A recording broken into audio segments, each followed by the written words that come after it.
The story of the giants of the seas began some 55 million years ago, shortly after the disappearance of the dinosaurs. A period of global warming had a major impact on the planet, and sea levels rose. Some land mammals moved towards the water. Among them were the ancestors of the cetaceans, including whales, dolphins, orcas, and toothed whales, which still walked on all fours and hunted on the shoreline. Gradually, they ventured into the shallow waters before beginning to swim to catch their prey. 10 million years later, their descendants finally quit terra firma for good, taking to the oceans. Swimming proved a wonderfully effective strategy, and with the water supporting their body weight, they evolved into titans. That was how the giants of the seas evolved.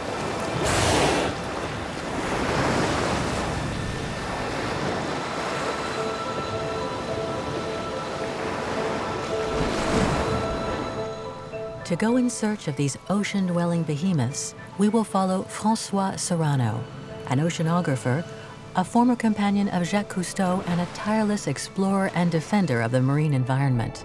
François will dive alongside the largest animals on the planet in an effort to pierce the mystery of their incredible success.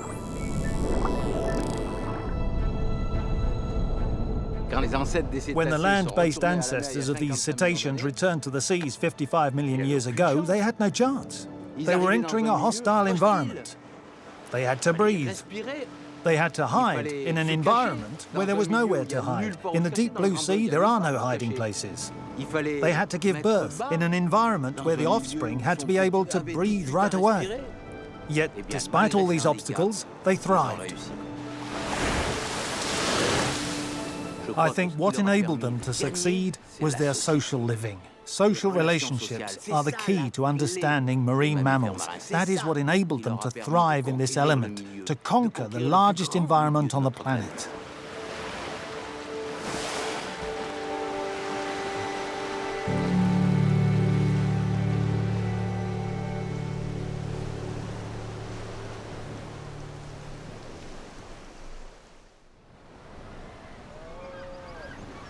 Of all the giants of the ocean, killer whales no doubt have the closest social bonds. Off the Valdez Peninsula in Argentina lives a unique family of killer whales. François Serrano is eager to explain what makes them special.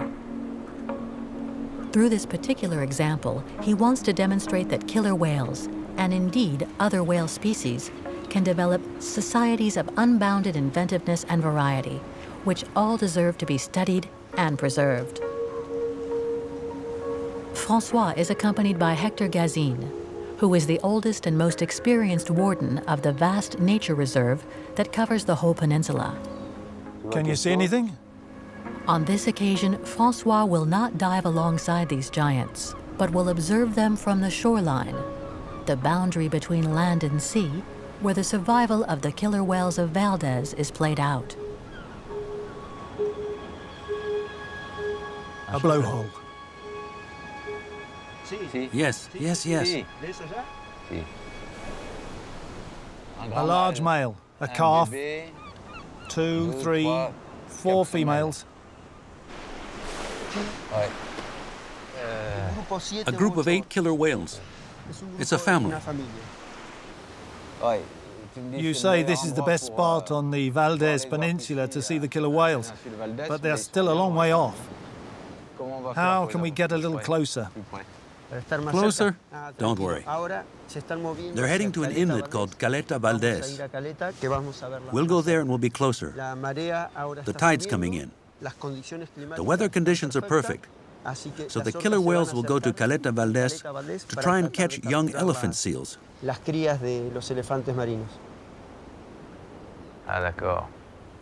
Okay, so we should go to the Caleta Valdez. At what time?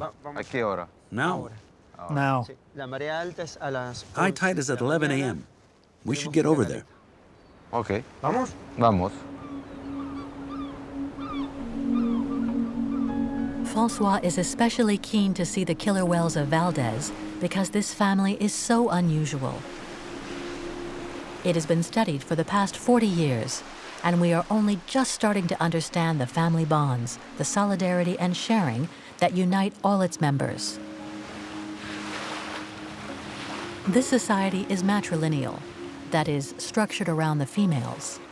From the grandmother Maga, her sisters Antu and Ishtar, and her daughter Valen, who herself has a newborn calf, Nene, who is Maga's grandson. The family is comprised of some 15 members, including a large male, Juan, the son of Antu and Maga's nephew, who can be easily recognized by his impressive dorsal fin, measuring 1.5 meters.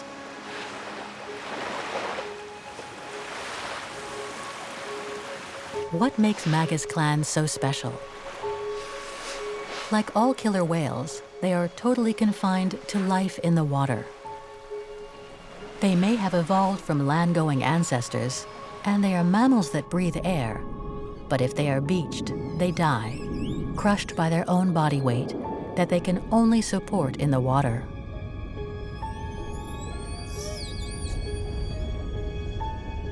And yet, to hunt and feed, the killer whales of Valdez are unique in that they dare to risk their lives in defying nature.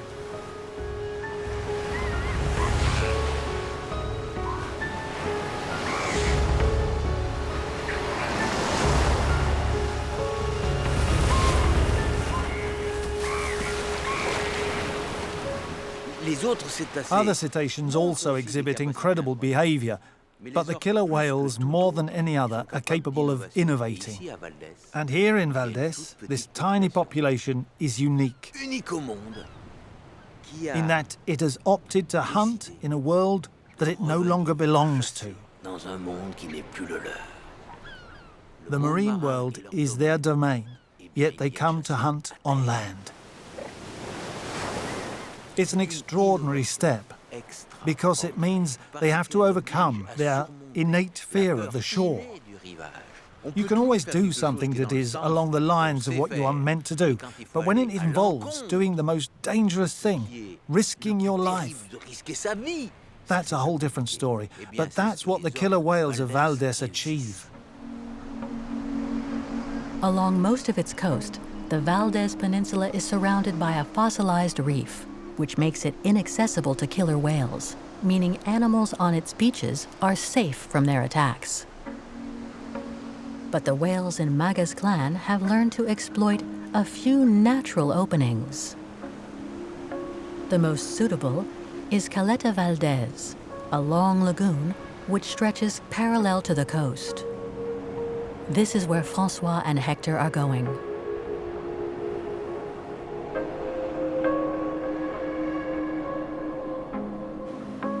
At this time of year, spring in the southern hemisphere, elephant seals gather for the mating season. When the tide is low, they are safe. The killer whales can only enter the lagoon at high tide and when the currents are weak.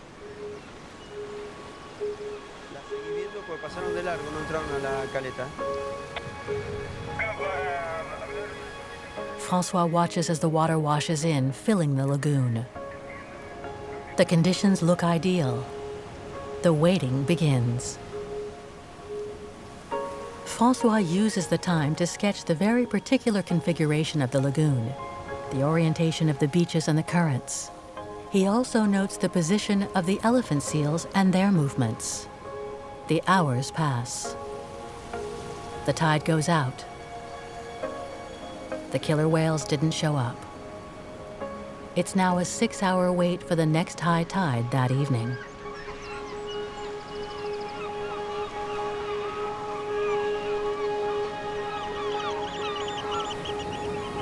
And as they'd hoped, in the late afternoon, Francois and Hector spot the first blowhole spurts. The male. 5 females, 1 calf, and 2 juveniles.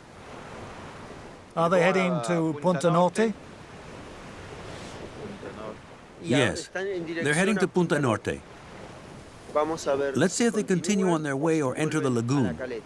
We'll have to wait a while for the tide to come in. There is not much water yet, and the incoming current is very strong. Will the killer whales risk swimming through the channel? If they carry on their way, this day of waiting will have been for nothing.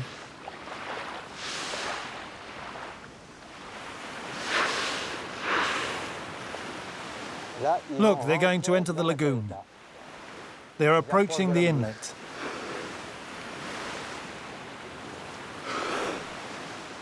They're coming in on the current.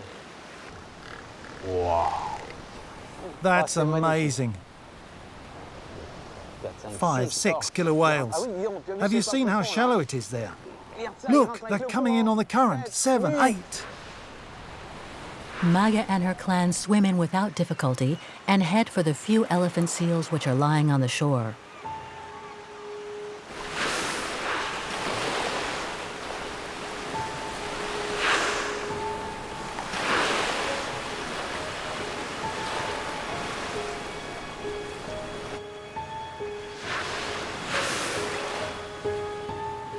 I think they're going to attack. Perfect. Watch out, they're coming in at full speed. You see the water moving?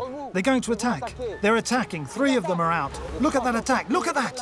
1, 2, 3, 4. 4 of them attack at once and the elephant seal backs away. There's not enough water, you see?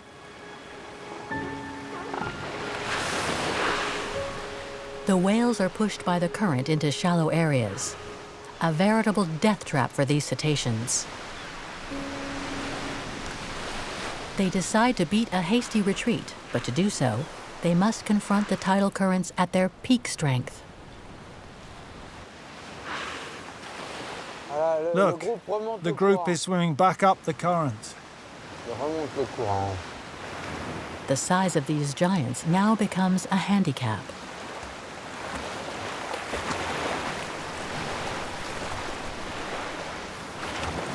Juan, the big male and whose son is struggling.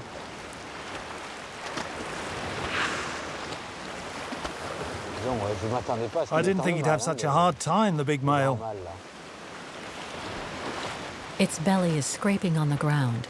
Its 7-meter length and 4-ton weight are suddenly a distinct disadvantage.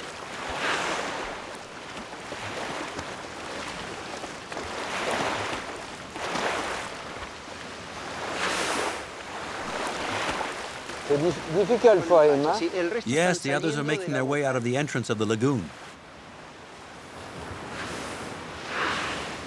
Look at how he got himself off the seabed there.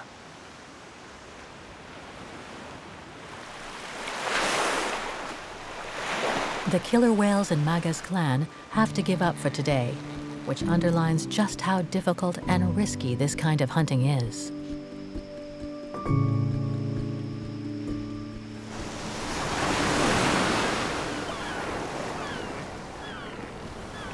Unlike the whales, elephant seals have no trouble moving from the water to the shore, despite weighing up to 4 tons and measuring 5 meters in length, almost as much as the female killer whales. At sea, they are powerful swimmers. They undertake vast journeys, covering several thousand kilometers, and can dive hundreds of meters deep in search of fish, which is more than the killer whales are capable of. Now, as they do at the same time every year, they have returned to Valdez to give birth and mate. At sea, they are too powerful and too fast. And on the beach, they are out of harm's way. It's only along this thin strip of shoreline where they are vulnerable. And the whales in Maga's clan have worked out where this weak point in the seal's defense system lies.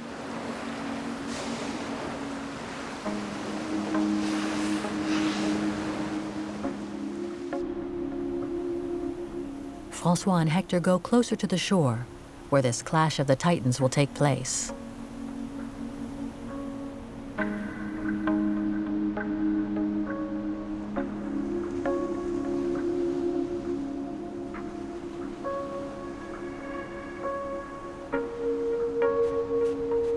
They take up position overlooking a large group of elephant seals. A large male surrounded by his harem.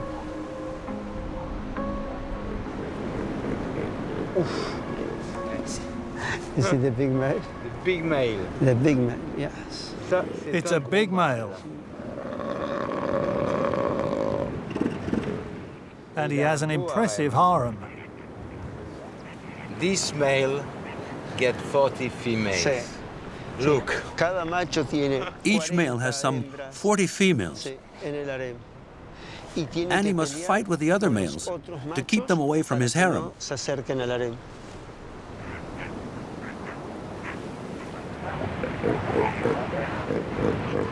Unlike killer whales, elephant seals are always fighting. These constant battles are not conducive to building a lasting social group. Once he has established his harem, the big male has to maintain his hold over it through force. Even mating with the females, who are much smaller than him, seems to be done through force.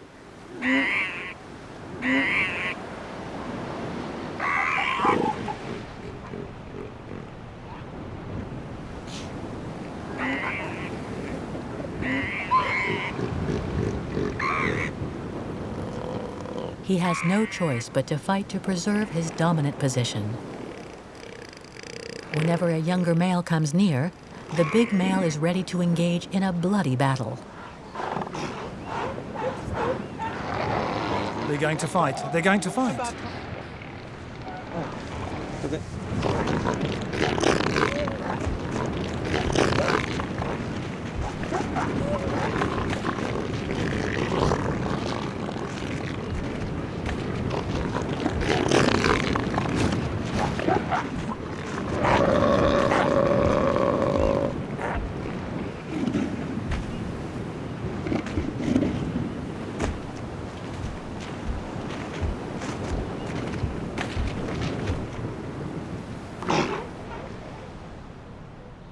It's anarchy.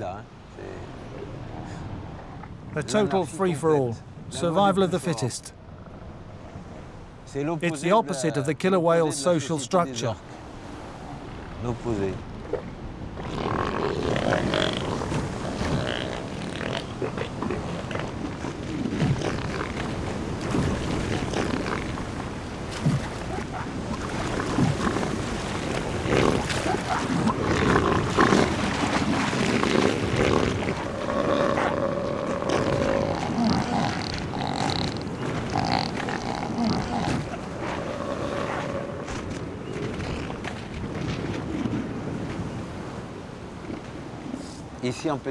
Here on the Valdez Peninsula, there are two giants, the killer whale and the elephant seal. They seem ungainly on the beach, but they are incredible swimmers. They can dive up to 1,400 meters and navigate as far as Antarctica. But that power is just about all it has in common with the killer whale, because their social organization is totally different in every way. Among killer whales, there is solidarity, learning, a handing down of experience. Elephant seals are all about individualism. The only thing that counts is reproduction. Beyond that, they don't pass on anything. They pass on even less of the experience they have acquired because the females only stay with their young for 3 weeks. As soon as the young are weaned, their mothers abandon them. So there's no real transmission.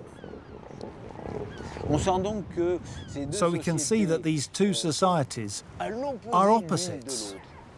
And yet, these two giants share the same environment, and that's where they come into conflict. Thanks to their solidarity and cooperation, the killer whales manage to feed on young elephant seals, which the adult seals watch disappear with total indifference.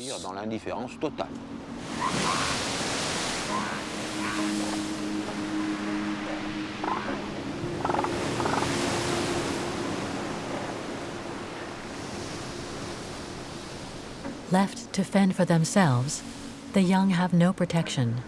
Some 10,000 are born every year on the beaches of Valdez.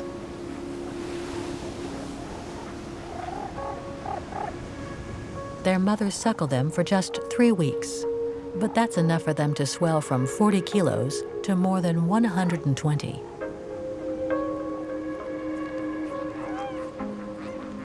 From then on, the mothers no longer care for them. They are exhausted by carrying their young, giving birth, and the weeks of feeding. They must now allow a male to mate with them.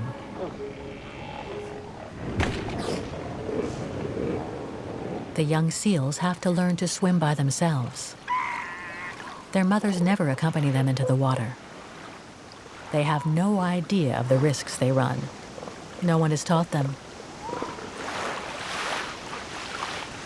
When they thrash about in the water flapping their flippers, they make a characteristic slapping sound, which signals their presence to the killer whales.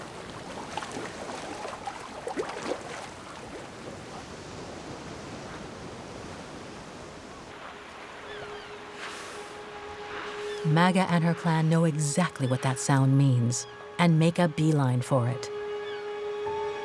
But for them to pick up the sound of seal pups, they need calm seas with as little background noise as possible. Sheltered from the crashing of the ocean, the Valdez Inlet provides the perfect hunting ground.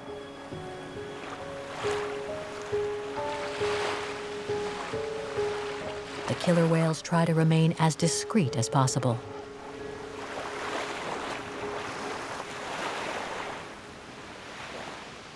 They even stop communicating. It's radio silence.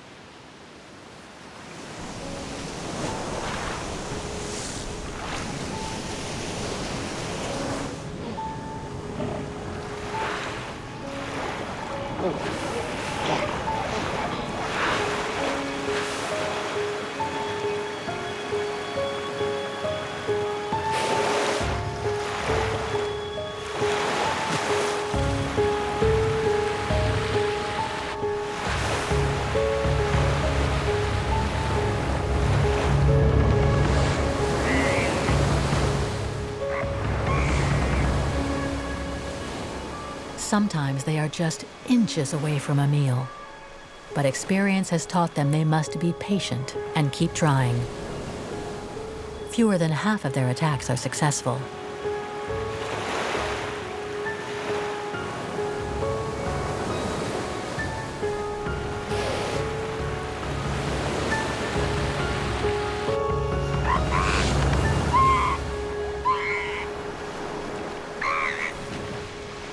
At last, they meet with success. This is the work of Maga, the matriarch. None of them know better than she how to ride a wave to lunge in at the right moment. Even when she seems to have missed her prey, she manages to trap it under her head before getting her teeth into it. Maga drags it out into deeper water. She is hunting for the others, including Juan, the big male, who cannot master this technique and must simply watch her at work. Some whales never manage to learn this method, and others are still too young, but they can all depend on the extraordinary solidarity of the 8 females who know how to hunt on the beaches. Valen, Maga's daughter, usually takes part in the hunt. But this year, she has stayed in the open water to take care of her calf, Nene. Maga will take care of feeding the both of them. Valen and Maga do not fight over the catch. On the contrary, they set about dividing it up to share.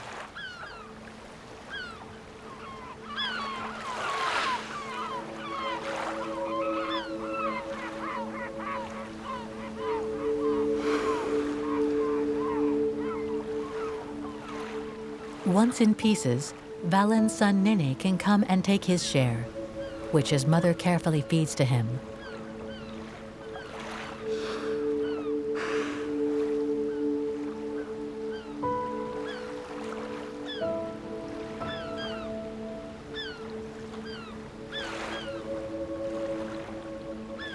The adults will divide up the rest. Maga the hunter eats last, or maybe will even wait until another time.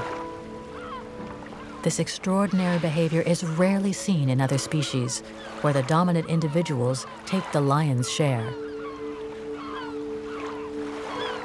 For these whales, it's all about solidarity and sharing.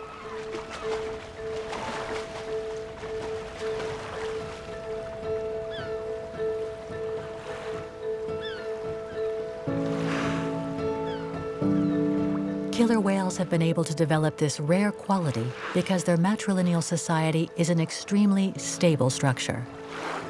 Nearly all land and marine mammal species, both males and females, leave their original group once they are mature and join another group with which they then live. But killer whales remain part of the same family for 40, 50, even 60 years, during which they form a unique bond. Around the world, each population of killer whales lives in isolation from others, and thus develops its own dialect, its own hunting tactics, its own culture, just as Maga's clan has done in Valdez.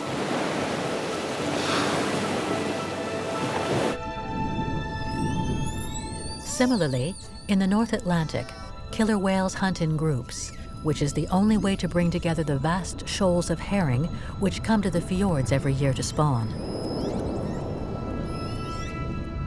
The herring's elusive movements make them particularly difficult to catch.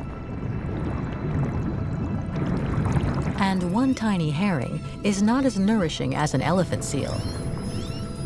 So the killer whales cooperate to surround and concentrate the fish.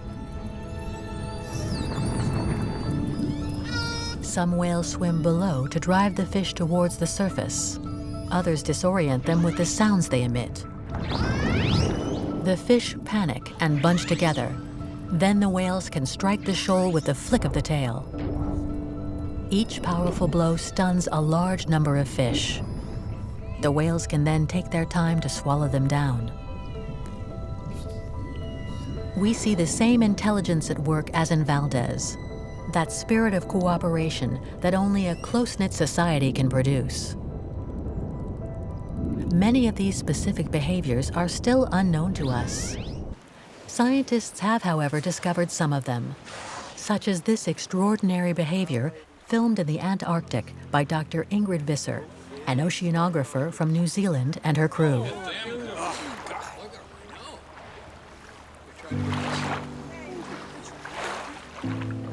The killer whales have spotted an isolated seal on a chunk of ice that has come away from the ice shelf. They put their heads out of the water one by one to size up the seal's position.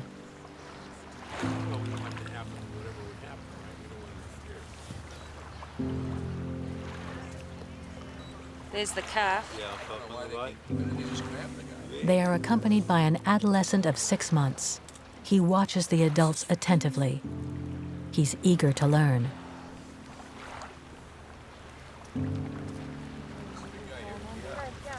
Despite being surrounded by the whales, the seal is still safe on the ice.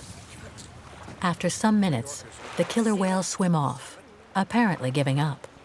This lady is so happy. Very similar. Can you just get them right up there? Will they give up the seal?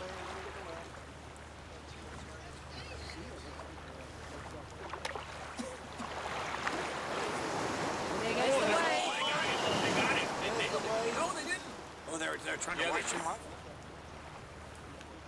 In fact, the whales regroup a short distance away, then rush towards the piece of ice, diving beneath it, creating a wave in a bid to dislodge the seal.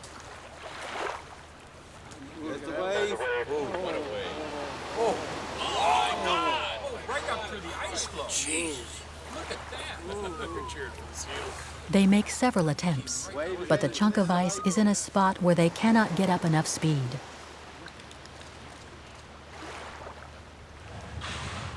It's no problem for the whales. They assess the situation, and several of them set about pushing the ice to a spot that is less encumbered. Yep, they're pushing the ice floe.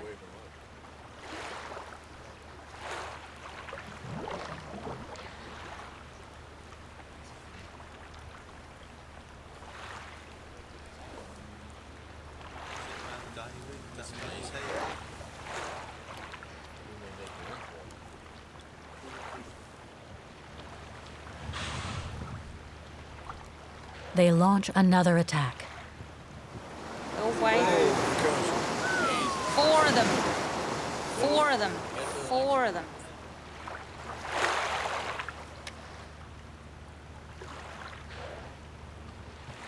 There it is. He's got it. In the mouth. He's got it in his mouth. Yep. Yeah, he's got it. But the killer whales aren't done yet. They don't eat the seal. They put it back up on the ice. One off the right. One to the right. There's the seal.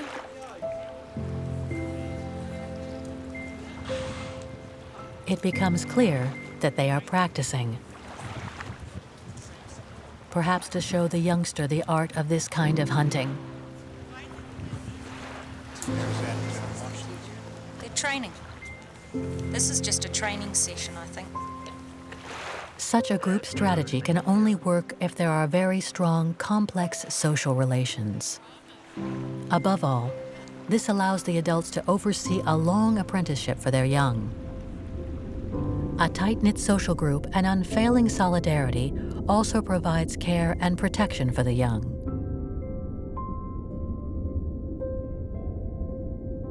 Among sperm whales, taking care of the young is a job for everyone. When a mother has to dive thousands of meters to hunt squid, she cannot put her offspring in the shelter of a den or a burrow, as her distant ancestors might have done. In the deep blue sea, there is nowhere to hide. When she dives into the abyss, she has to leave her calf in open water near the surface, at the mercy of predators.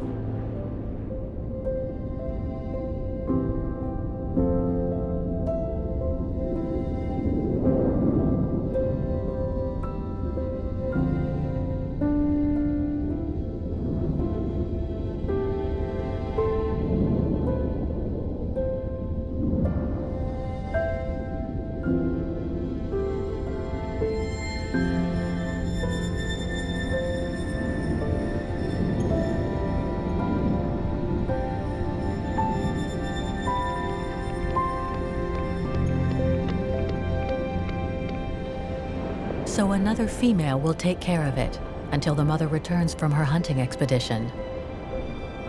She may even take care of several calves at once.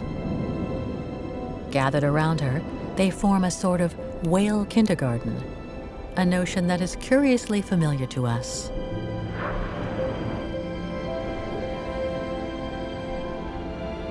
The female has foregone hunting on this occasion.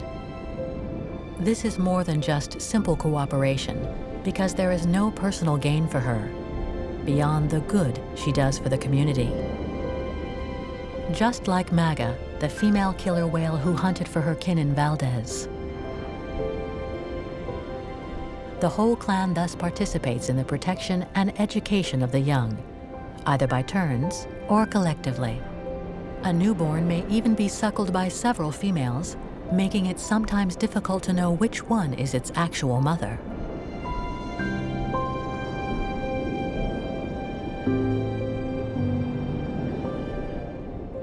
Safe in the bosom of the group, the calves have time to play and the time to forge bonds.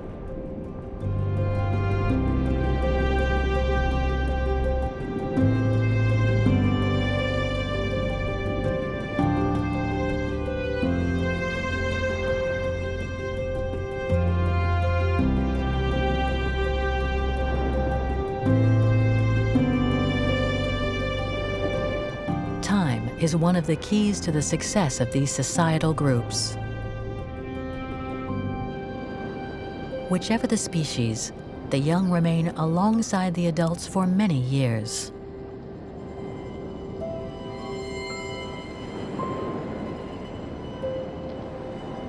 They have a luxury that few animals enjoy, on land or at sea, of spending years learning and exploring. This precious time allows for transmission of knowledge and sharing the long experience these cetaceans acquire, sometimes over a lifespan of more than a century. And it is this time that allows the young to discover the secrets of complex behaviors, such as hunting in the Antarctic ice, or of perilous counterintuitive techniques like those used by the killer whales in Valdez. But how does this education actually work? To answer this fundamental question, François meets up with an old friend in Argentina, Roberto Bubas. He was the first person to study the transmission of this extraordinary behavior of hunting on beaches in Valdez nearly 30 years ago. He has forged a special relationship with these killer whales. No one knows them better than him.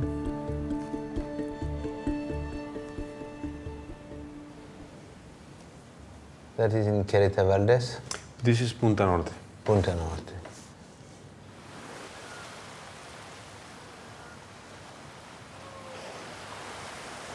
Wow, that is really outstanding. Eh? You are so small. No, if a sea lion is swimming there, yeah. easily hunted. Yeah. Oh, for sure. My first year in 1892, I was taking records in my notebook, and one of the orcas, came to the shoreline with kelp in their mouth and put the kelp in the shoreline, like this, let's say.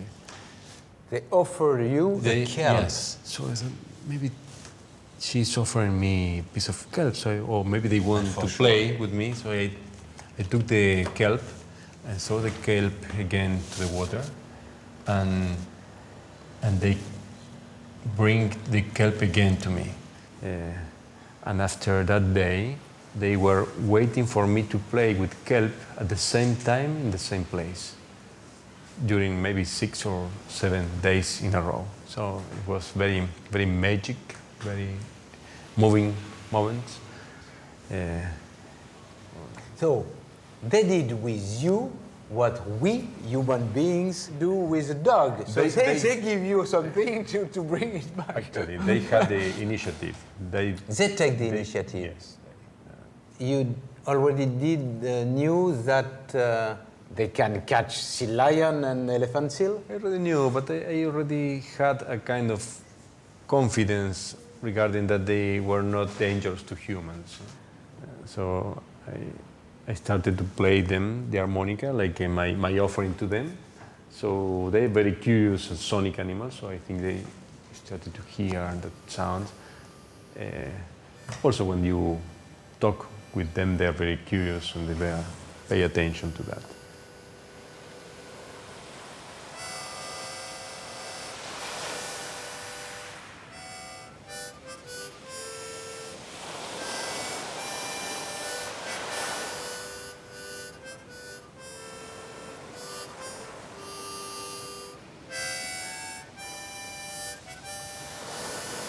So how do the old females share their experience with youngs? Well, this is one of my findings. No? Only 5 adult females are who keep this knowledge of the intentional stranding, and they trespass this knowledge to the offspring.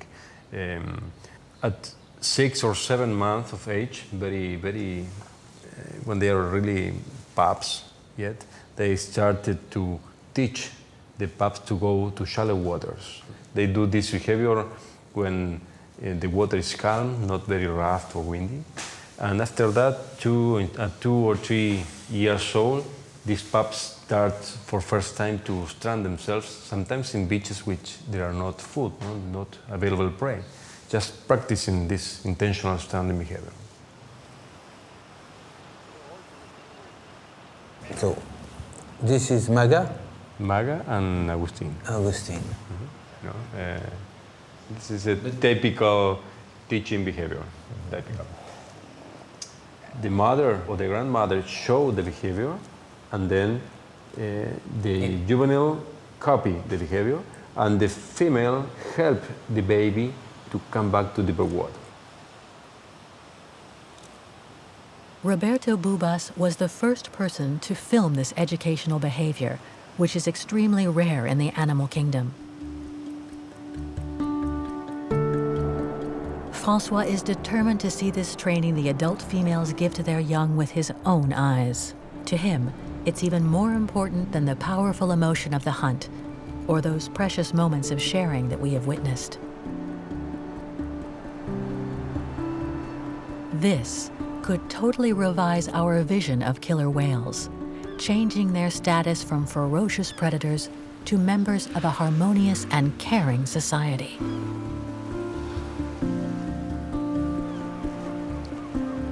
He and Hector take up their positions, ready for a long wait if necessary until the conditions are right.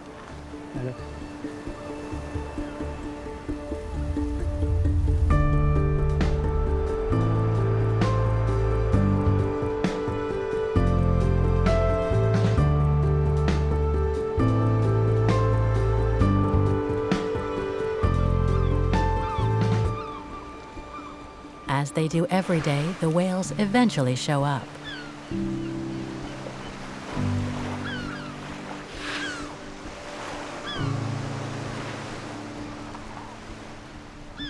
But this time, they ignore the beaches full of elephant seals and head for the north of the inlet, with its long strip of land where there is practically no prey. This is a good sign. Better still, there is a young calf in the group, possibly Valen's son, Nene.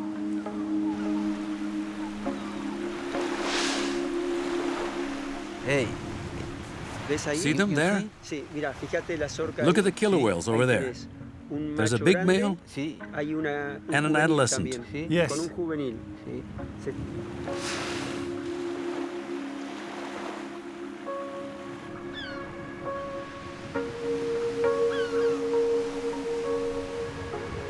He's going to strand himself. They're going to come near the shore together to teach the youngster how to strand.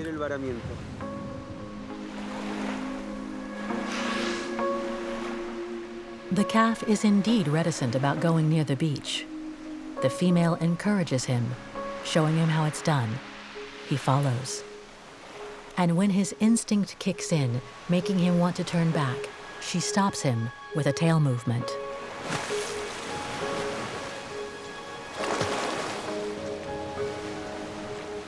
She is clearly blocking him from returning to the deeper water. She pushes him farther up the beach. She forces him to remain beached for a moment to overcome his instinctive fear. Then, once she thinks the lesson has gone far enough, she helps him back into the waves with another flick of the tail.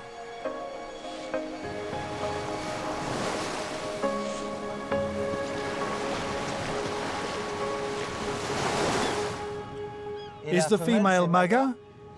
Yes, it's probably Maga. Yes, it's Maga pushing the young one. Maga is the most experienced female in the clan. She is the guardian of the practices of the Valdez killer whales.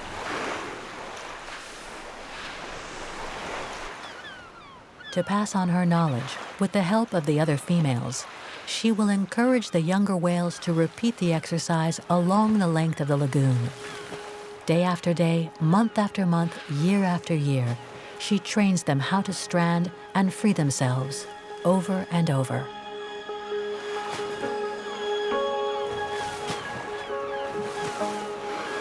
As if that were not enough, they also have to learn to spot and then catch their prey, elephant seals or sea lions, on the beaches of Valdez.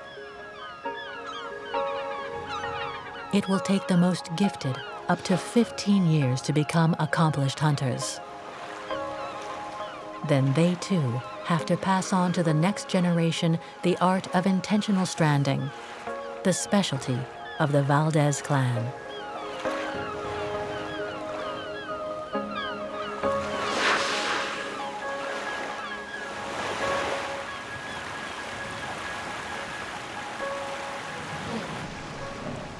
To begin with, there were only 2 whales that could do this.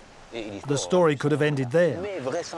But most likely, some females observed these 2 males, imitated them, and then, as good matriarchs, passed the skill on to their young. It takes years before the hunters can finally catch their prey. That shows that, first off, it's very hard to learn, and that this innovation, which has been passed on, and which requires a very complicated apprenticeship, is a behavior that is specific to this very small group. That's what makes Valdez extraordinary. It's something you cannot see anywhere else, and which makes this small population of killer whales, today there are about 13 or 14 who can do this, unique in the world. So unique that they cannot be replaced by any other group. It gives this family the importance of a species, since they are irreplaceable. And I think that elsewhere in the world, if we paid more attention to killer whales, we would see that each family has its own culture. And I do mean culture, which makes it unique. If each group is irreplaceable, then each of them deserves to be studied and protected. Because the loss of a few experienced females, guardians of these special skills, would mean the end of the specific culture of the Valdez clan. No doubt, the same goes for all killer whales around the planet, with each group accomplishing feats that none of the others could even imagine.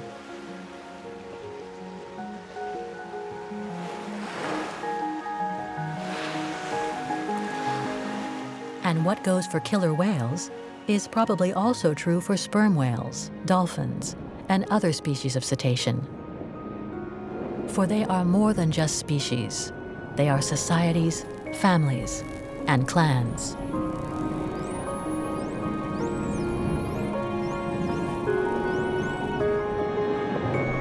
This long journey through the world of whales and dolphins shows us that we must totally revise how we understand them and how we must protect them.